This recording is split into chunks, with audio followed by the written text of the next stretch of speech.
Hai guys, selamat datang kembali di channel Indonesia Belajar. Video ini adalah video ke-18 dari video berseri atau playlist bertema belajar Matplotlib untuk visualisasi data dalam pemrograman Python. Dalam video kali ini, kita akan mempelajari cara untuk melakukan pengaturan figure layouts dengan grid spec. Yuk, kita mulai sesi pembelajaran kita.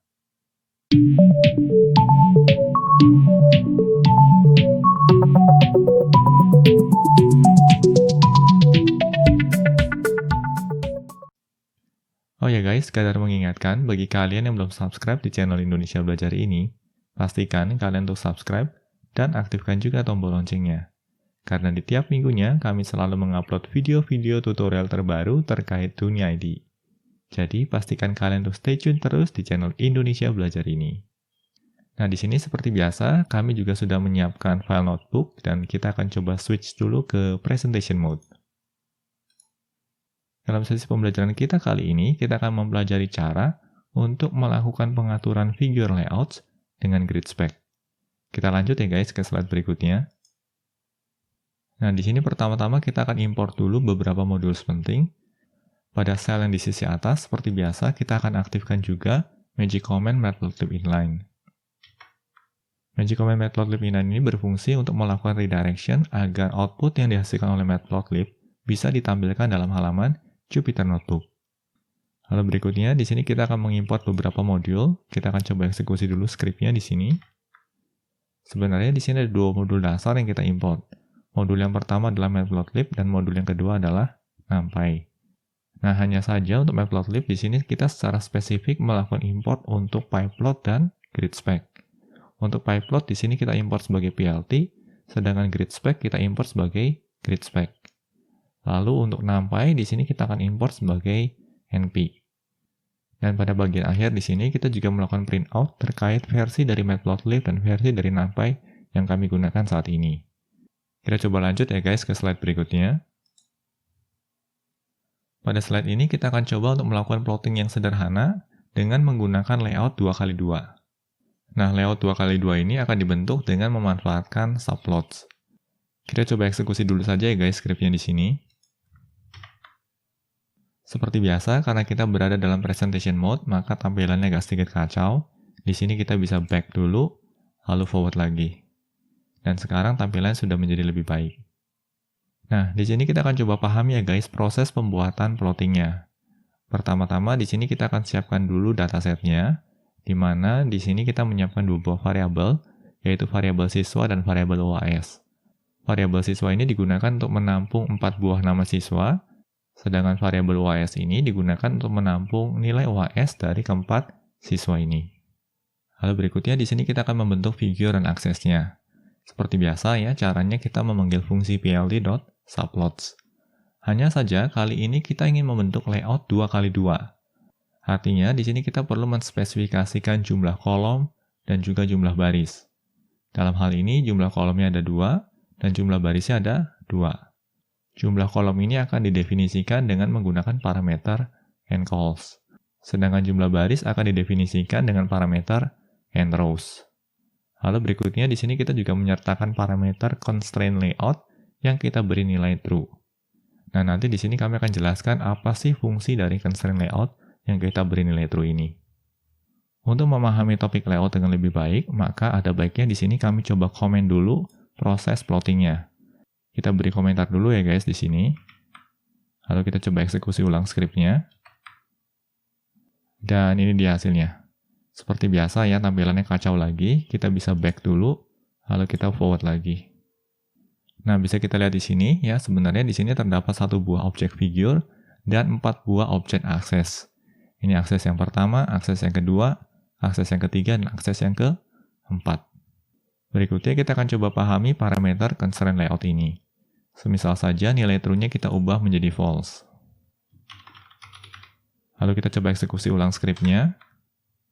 Dan ini dia hasilnya. Ya, nampak ya guys, kalau constraint layout-nya false, maka tampilannya menjadi lebih rapat. Dan rapatnya ini agak sedikit mengganggu nih guys, karena bisa kita lihat di sini ya, terdapat bagian-bagian yang tertimpa atau saling tindih. Nah, untuk menghindari kondisi yang saling timpa atau saling tindih ini, maka kita perlu menyertakan parameter constraint layout yang kita beri nilai true. Kita coba ubah lagi ya guys menjadi true di sini. Lalu kita eksekusi ulang skripnya. Dan bisa kita lihat di sini ya guys, tampilannya menjadi lebih rapih dan lebih baik serta lebih mudah untuk dibaca. Nah, di sini mungkin kalian mulai bertanya-tanya nih guys. Kalau memang ada 4 akses atau 4 objek akses yang terbentuk, tetapi kenapa kita hanya menyediakan 2 buah variabel? Penjelasannya lebih kurang seperti ini nih guys. Variabel yang pertama ini adalah variabel fig. Variabel fig ini digunakan untuk menampung 1 buah objek figure. Di sini kami perlu tekankan sekali lagi bahwa variabel fig ini kita gunakan untuk menampung objek figure dan bukan objek akses. Lalu variabel kedua adalah akses. Nah, variabel akses ini akan digunakan untuk menampung sejumlah objek akses. Nah, untuk kasus kita kali ini, di dalam variabel akses ini akan menampung 4 buah objek akses. Kenapa bisa ada 4 buah objek akses? Karena kita membentuk layoutnya 2 dikali 2. Nah, pertanyaan berikutnya adalah bagaimana cara untuk mengakses objek aksesnya? Caranya cukup sederhana, di sini kita bisa menggunakan kurung siku seperti ini. Ya, semisal saja di sini akses 0, 0. Artinya di sini kita mengakses objek akses pada baris ke-0 dan kolom ke-0. Nah, ini digunakan untuk mengakses akses yang ada di sebelah sini nih guys. Lalu kalau akses yang sebelah sini, cara aksesnya dengan menggunakan akses 0, 1. Yang ada di sini, akses 1, 0. Ya, karena baris indeks ke-1, kolom indeks ke-0. Sedangkan yang ada di sini, ini kan berarti akses baris indeks ke-1 dan kolom indeks ke-1. Perlu diingat ya guys, indeksnya dimulai dari 0. Ini adalah baris indeks ke-0, ini adalah baris indeks ke-1. Yang ini adalah kolom indeks ke-0, dan yang ini adalah kolom indeks ke-1. Nah, sebagai contoh, kalau kita ingin melakukan plotting untuk akses yang ada di sisi ini, berarti cara aksesnya adalah kita panggil akses baris indeks ke-1, kolom ke-0. Nah, caranya seperti ini nih guys. Kita cobaan komen ya guys di sini. Dan kalau kita lihat skripnya di sini, berarti kita mau melakukan pyplot untuk akses yang ada di sini. Kita coba eksekusi ya guys skripnya. Sama seperti biasa, tampilannya agak sedikit kacau. Kita bisa back dulu, lalu forward lagi. Nah, ini dia. Ya, ini adalah hasil plottingnya. Lalu berikutnya, kalau kita mau memplotting yang ada di sini nih guys.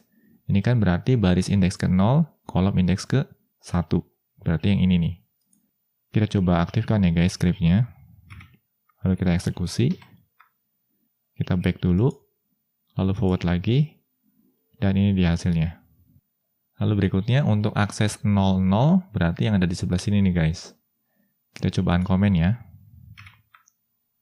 Kita coba eksekusi ulang. Dan ini dia hasilnya. Dan terakhir, di sini akses 11, berarti kita mau melakukan plotting untuk akses yang ada di sebelah sini nih guys. Kita cobaan komen dulu. Lalu kita eksekusi ulang skripnya. Dan ini dia hasilnya. Nah, bagaimana guys terkait plotting pada layout 2x2 yang dihasilkan dengan subplots? Harapannya bisa dipahami ya. Di sini kita akan coba lanjut ke slide berikutnya. Selain menggunakan subplots, kita juga bisa melakukan pengaturan layout dengan menggunakan grid spec. Nah, pada slide ini kita akan mempelajari bagaimana caranya untuk menghasilkan plotting yang sama persis dengan plotting yang kita hasilkan sebelumnya, tetapi kali ini kita hasilkan dengan menggunakan grid spec. Kita coba eksekusi dulu ya guys skripnya di sini. Lalu kita scroll down, dan ini dia hasilnya. Pemanfaatan grid spec sendiri nanti ada 2 cara nih guys, dan kita akan pelajari satu persatu. Kali ini merupakan pemanfaatan grid spec dengan cara yang pertama. Kita coba pahami dulu ya guys skripnya di sini. Pertama-tama di sini kita akan membentuk objek figure-nya dulu. Nah, kali ini objek figure-nya tidak dihasilkan dengan menggunakan pemanggilan fungsi subplots, melainkan figure ini dibentuk dengan memanggil plt.figure. Lalu berikutnya, karena kita menginginkan agar constraint layout-nya aktif, maka di sini kita menyertakan parameter constraint layout yang kita beri nilai true. Nah, objek figure yang dihasilkan ini akan kita tampung ke dalam variabel fig. Setelah objek figure yang jadi, tahapan berikutnya adalah membentuk objek grid spec. Objek grid spec ini dapat dibentuk dengan memanggil fungsi gridspec.gridspec. Dan untuk kasus kita kali ini, kita juga menyertakan beberapa parameter. Nah, parameter utama adalah encalls dan enrows. Di sini encalls-nya kita beri 2, enrows-nya kita beri 2. Artinya kita ingin membentuk layout 2 dikali 2. Nah, yang perlu kita perhatikan di sini adalah grid spec-nya harus kita hubungkan dengan figure. Oleh karenanya, di sini kita juga menyertakan parameter ketiga, yaitu parameter figure, yang kita beri nilai fig. Dan kita tahu ya guys, variabel fig ini digunakan untuk menampung objek figure yang baru saja kita bentuk sebelumnya. Pemanggilan fungsi gridSpec.gridSpec ini akan menghasilkan objek gridSpec. Dan untuk kasus kita kali ini, objek gridSpec yang dibentuk tadi akan kita tampung ke dalam variabel gs. Nah, tahapan selanjutnya adalah kita membentuk objek aksesnya. Nah, di sini objek aksesnya akan kita bentuk satu persatu. Cara yang ditempuh untuk membentuk objek akses adalah dengan memanggil fig.addSubplot. Nah, yang perlu diperhatikan di sini adalah subplotnya tidak diikuti dengan s ya. Jadi bukan subplots tetapi addSubplot. Lalu di sini kita juga akan menyertakan parameter yang berupa objek dari gridSpec-nya. Di mana objek gridSpec ini harus menspesifikasikan posisi dari layout kita. Nah, untuk akses yang pertama, posisinya adalah 0, 0. Artinya berada pada baris ke-0, kolom ke-0. Lalu untuk akses yang kedua, di sini kita tetapkan posisinya adalah 0, 1. Artinya berada pada baris ke-0 dan kolom indeks ke-1. Lalu selanjutnya untuk akses yang ketiga, ya akan kita bentuk dengan mengatur posisinya pada baris indeks ke-1 dan kolom indeks ke-0. Sedangkan untuk akses yang terakhir atau akses yang keempat, posisinya akan berada pada baris indeks ke-1 dan kolom indeks ke-1. Nah, di sini untuk bisa memahami dengan lebih baik, bagian plottingnya kita komentar dulu ya guys. Lalu kita coba eksekusi skripnya. Dan bisa kita lihat di sini ya guys, di sini terdapat 4 buah akses atau 4 buah area gambar, yaitu AX1, AX2, AX3, dan AX4. Nah, semisal saja di sini kita mau melakukan plotting pada AX yang keempat. Maka caranya, di sini kita tinggal panggil saja AX4, lalu diikuti dengan fungsi plottingnya. Kita cobaan komen ya guys yang ada di sini. Dan kebetulan di sini fungsi plotting yang kita gunakan adalah bar h, yang artinya kita ingin membentuk horizontal bar plot. Kita coba eksekusi ya guys skripnya di sini. Dan ini dia hasilnya. Dan kalau kita lihat di sini ya, AX4 ini dihasilkan dengan memanggil fungsi fig.addSubplot dengan gridSpec pada posisi 1,1. Ya, artinya baris indeks ke-1 dan juga kolom indeks ke-1. Nah, semisal kita mau melakukan plotting yang ada di sini nih guys. Berarti di sini adalah akses yang kedua. Dan akses yang kedua ini kita bentuk dengan memanggil fungsi fig.addSubplot gs baris indeks ke-0 dan kolom indeks ke-1. Ya, berarti posisinya di sini nih. Kita cobaan komen dulu ya guys di sini. Lalu kita coba eksekusi ulang skripnya. Dan ini dia hasil plottingnya. Lalu berikutnya kita akan coba melakukan plotting untuk akses yang ada di sini nih guys. Berarti ini adalah akses yang ketiga. Ya, kita unkomen dulu. Lalu kita tahu ya guys, AX3 ini atau akses yang ketiga ini dibentuk dengan memanggil fungsi fig.addSubplot dengan menyertakan gridSpec pada posisi baris indeks 1 dan posisi kolomnya indeks ke-0. Berarti yang ada di sini nih guys. Kita coba eksekusi ya guys skripnya. Dan ini dia hasilnya. Lalu yang terakhir ya, kita akan coba melakukan plotting pada akses yang pertama. Dan objek dari akses yang pertama ini kita bentuk dengan memanggil fungsi fig.addSubplot dengan menyertakan gridSpec 0,0. Artinya baris indeks ke-0 dan kolom indeks ke-0. Yaitu di sini nih posisinya. Kita cobaan komen ya guys skripnya di sini. Lalu kita coba eksekusi ulang skripnya. Dan ini dia hasilnya. Plotting yang dibentuk di sini berupa bar plot. Nah, bagaimana guys terkait proses pengaturan layout dengan memanfaatkan gridSpec dengan style yang pertama? Harapannya bisa dipahami ya. Berikutnya kita akan coba pahami cara menggunakan gridSpec dengan model yang kedua. Kita scroll down dulu ya guys di sini. Nah, ini merupakan script untuk menampilkan plotting yang sama persis dengan plotting sebelumnya, tetapi kali ini kita menggunakan gridSpec dengan model yang kedua. Kita coba eksekusi dulu ya guys scriptnya di sini. Kita scroll down ya.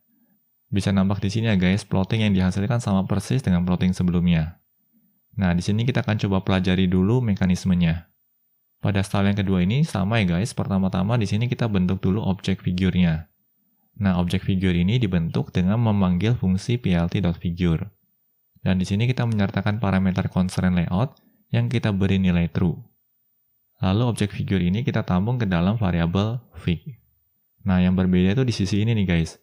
Di sini ya, kalau kita lihat di script sebelumnya, objek gridSpec-nya dibentuk dengan memanggil fungsi gridSpec.gridSpec. Nah, hanya saja untuk style yang kedua, objek gridSpec ini dibentuk dengan memanggil fungsi fig.addGridSpec. Nah, model yang kedua ini bisa dibilang lebih efisien. Kenapa? Karena di sini kita tidak perlu lagi menghubungkan antara gridSpec dengan figurnya. Karena gridSpec ini dibentuk dengan memanggil suatu metode atau suatu fungsi dari objek figure.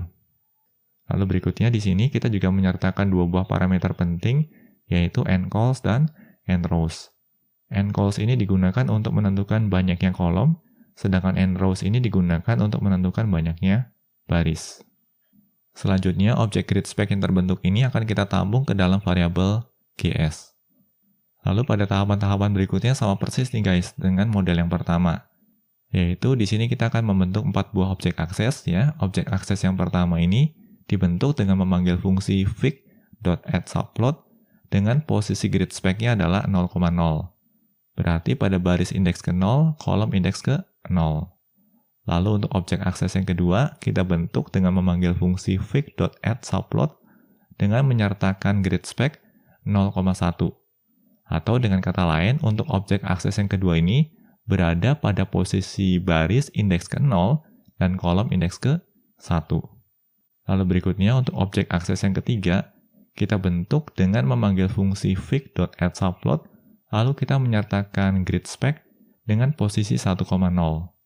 Artinya posisinya berada pada baris indeks ke 1 dan kolom indeks ke 0. Lalu terakhir untuk objek akses yang keempat, kita bentuk dengan memanggil fungsi fig.addSubplot dengan menyertakan gridSpec 1,1. Artinya posisinya akan berada pada baris indeks ke 1 dan kolom indeks ke 1. Nah, di sini kita akan coba sederhanakan dulu skripnya. Kita akan coba komentar bagian plottingnya.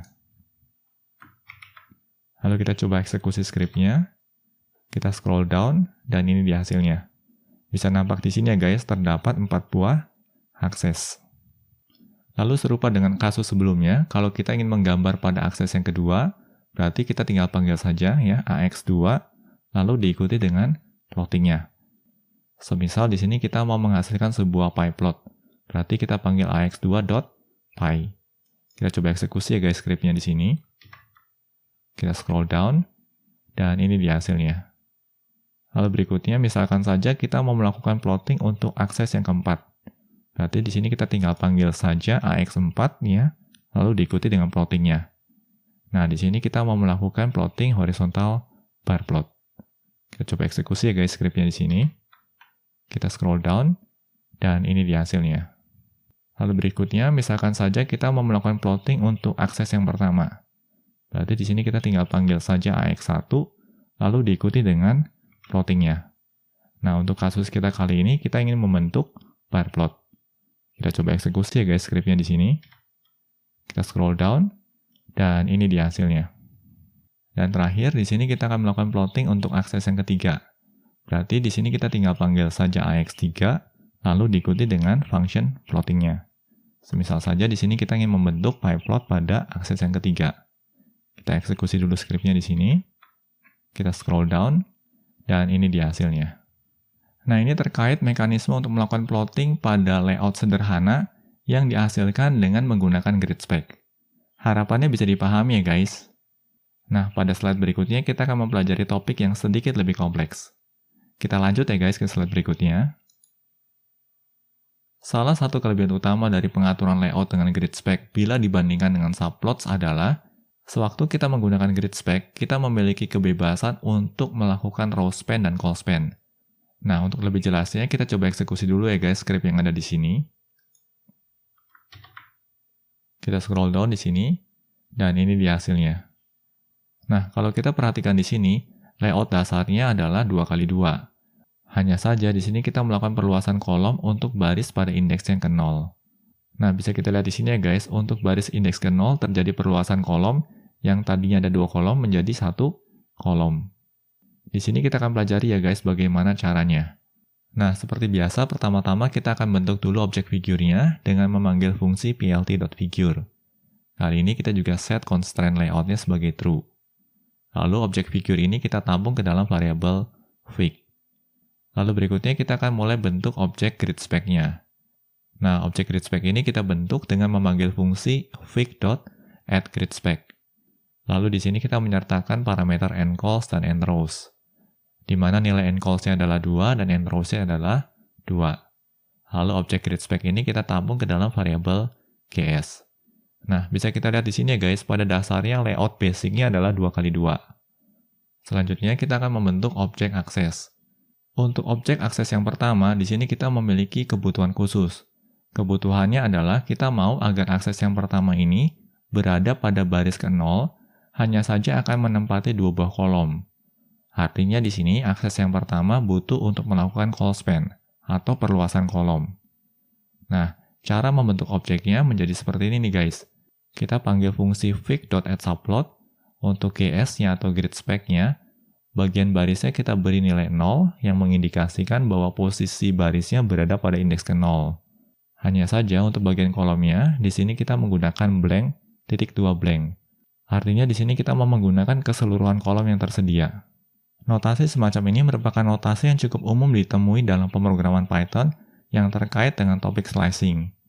Nah, bagi kalian yang masih awam dengan topik slicing pada pemrograman Python, kami sarankan kalian untuk mempelajari salah satu materi pembelajaran yang pernah kami buat sebelumnya, di mana kami pernah membahas topik slicing secara mendalam. Link untuk menuju topik pembahasan terkait slicing juga akan kami sertakan pada deskripsi video di bawah ini. Lalu berikutnya di sini kita tidak bisa lagi untuk membentuk objek akses pada posisi 0,1. Karena untuk baris indeks ke-0, keseluruhan kolom sudah diokupasi atau sudah dikuasai oleh akses yang pertama. Lalu berikutnya di sini kita akan coba bentuk objek akses yang kedua ya, tetapi kali ini kita menggunakan variabel ax3. Nah, objek akses yang kedua ini akan kita bentuk dengan memanggil fungsi fig.addSubplot 1,0. Artinya, dia akan menempati posisi baris indeks ke-1 dan kolom indeks ke-0. Lalu berikutnya, untuk objek akses yang ketiga, akan ditampung ke dalam variabel ax4, dan kita bentuk dengan memanggil fungsi fig.addSubplot gs1,1. Nah, 1,1 berarti posisinya berada pada baris indeks ke-1, kolom indeks ke-1, yaitu di sini posisinya. Lalu berikutnya untuk bisa lebih memahami layoutnya, kita akan coba komen dulu ya guys bagian plottingnya. Lalu kita coba eksekusi ulang skripnya. Nah, ini dia hasilnya. Kita bisa lihat di sini ya guys, terdapat 3 buah objek akses yang terbentuk, di mana objek akses yang pertama ini cukup spesial karena di sini kita mengenakan call span atau perluasan kolom. Lalu berikutnya kalau kita mau melakukan plotting pada objek akses yang pertama, caranya cukup sederhana, kita tinggal panggil saja ax1, lalu diikuti dengan metode atau fungsi plottingnya. Nah, untuk kasus kita kali ini, kita ingin membentuk bar plot. Kita coba eksekusi ya guys skripnya di sini. Dan ini dia hasilnya. Lalu berikutnya kita juga coba melakukan plotting untuk akses yang ada di sini dan di sini. Berarti di sini kita tinggal uncomment saja. Lalu kita coba eksekusi ulang skripnya.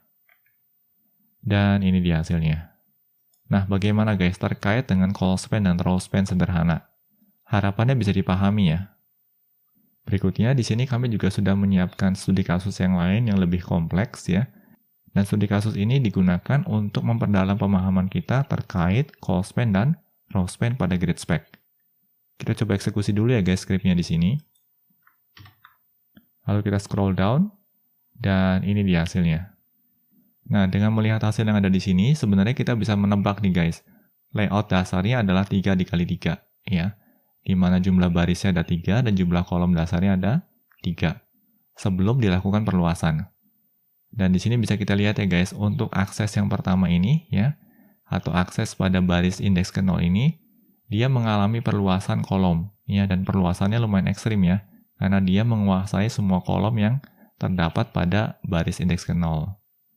Lalu berikutnya pada baris indeks kedua ya, untuk akses yang ada di sini, dia juga mengalami perluasan kolom, di mana perluasan kolomnya ini mengambil 2 kolom. Lalu untuk objek akses berikutnya, di sini terjadi perluasan baris. Jadi konteksnya bukan call span melainkan row span. Bisa kita lihat di sini ya guys, secara baris memang menempati posisi baris indeks ke-1, tetapi dia juga menguasai baris indeks ke-2. Lalu untuk 2 objek akses berikutnya, di sini tidak mengalami perluasan apapun juga. Nah, di sini kita coba pahami ya guys scriptnya. Kita scroll up dulu sedikit. Seperti biasa, pertama-tama di sini kita akan bentuk dulu objek figure-nya dengan memanggil fungsi plt.figure. Dan di sini juga sama ya guys, kita menyertakan parameter constraint layout yang kita beri nilai true. Lalu objek figure yang terbentuk ini kita tampung ke dalam variabel fig. Setelah figure yang terbentuk, tahapan berikutnya adalah kita membentuk objek gridSpec. Nah, di sini objek gridSpec-nya dibentuk dengan memanggil fungsi fig.add_gridSpec. Nah, di sini bisa kita lihat ya guys, layout dasar yang mau kita bentuk adalah 3x3, di mana jumlah kolomnya 3 dan jumlah barisnya adalah 3. Lalu objek gridSpec yang terbentuk ini akan kita tampung ke dalam variabel gs. Berikutnya di sini, kita akan membentuk objek akses yang pertama. Objek akses yang pertama ini akan kita bentuk dengan memanggil fungsi fig.add_subplot. Lalu di sini kita menyatakan gridSpec. Untuk posisi barisnya adalah indeks ke-0, sedangkan kolomnya kita akan melakukan ekspansi di mana kita akan menggunakan keseluruhan kolom yang tersedia. Kalau kita scroll down di sini, dan ini adalah hasilnya. Di mana secara baris posisinya berada pada indeks ke-0, sedangkan secara kolom ya ini menguasai keseluruhan kolom yang tersedia. Lalu berikutnya kita juga membentuk objek akses yang kedua.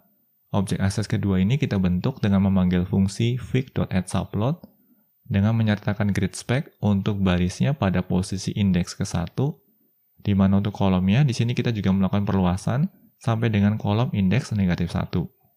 Nah, di sini kembali mengingatkan nih guys, bagi kalian yang masih awam dengan konsep slicing pada pemrograman Python, ada baiknya kalian untuk mempelajari slicing pada pemrograman Python melalui materi pembelajaran yang pernah kami buat sebelumnya. Link untuk mengakses materi pembelajaran tersebut juga akan kami sertakan pada deskripsi video di bawah ini. Nah, ini terkait dengan objek akses yang kedua. Lalu berikutnya kita akan perhatikan objek akses yang ketiga. Untuk objek akses yang ketiga itu yang ada di sini nih guys. Objek akses yang ketiga ini dibentuk dengan memanggil fungsi fig.add_subplot, lalu kita menyatakan gridSpec dengan posisi barisnya adalah 1.2. Nah, artinya di sini kita melakukan perluasan baris nih guys, karena slicing-nya dilakukan pada bagian baris. Nah, artinya di sini adalah perluasannya dimulai dari baris indeks ke-1 sampai dengan baris indeks yang terakhir. Nah, karena di sini kita hanya memiliki 3 buah baris, berarti sampai dengan baris yang ke-3. Lalu berikutnya, untuk bagian kolomnya, di sini menggunakan indeks -1, atau dengan kata lain menempati kolom terakhir. Nah, kalau kita perhatikan dari kode ini, sebenarnya kita mulai bisa memahami ya guys. Untuk melakukan call span ataupun row span pada dasarnya cukup sederhana selama kita memahami konsep slicing. Karena untuk menerapkan row span pada dasarnya di sini kita menerapkan slicing pada sisi baris. Sedangkan untuk menerapkan call span di sini kita tinggal mengaplikasikan slicing pada bagian kolom saja. Nah, bagaimana guys? Harapannya bisa dipahami ya. Demikian sesi pembelajaran terkait pengaturan figure layout dengan gridSpec. Semoga materi pembelajaran yang disampaikan dapat membantu kalian dalam mempelajari visualisasi data dengan Matplotlib. Pastikan juga untuk terus mengikuti materi pembelajaran lanjutan di channel ini. Bila mana ada pertanyaan ataupun masukan terkait materi yang disampaikan dalam video pembelajaran ini, kalian dapat menuliskannya pada kolom komentar di bawah ini. Kami akan selalu berusaha untuk menanggapi setiap pertanyaan dan masukan yang kalian sampaikan. Oke guys, semoga videonya bermanfaat bagi kita semua. Jangan lupa untuk komen, like, share, dan subscribe tentunya, karena ini akan membantu kami untuk terus menghasilkan materi-materi pembelajaran berkualitas lainnya. Salam Indonesia Belajar, banyak belajar biar bisa bantu banyak orang.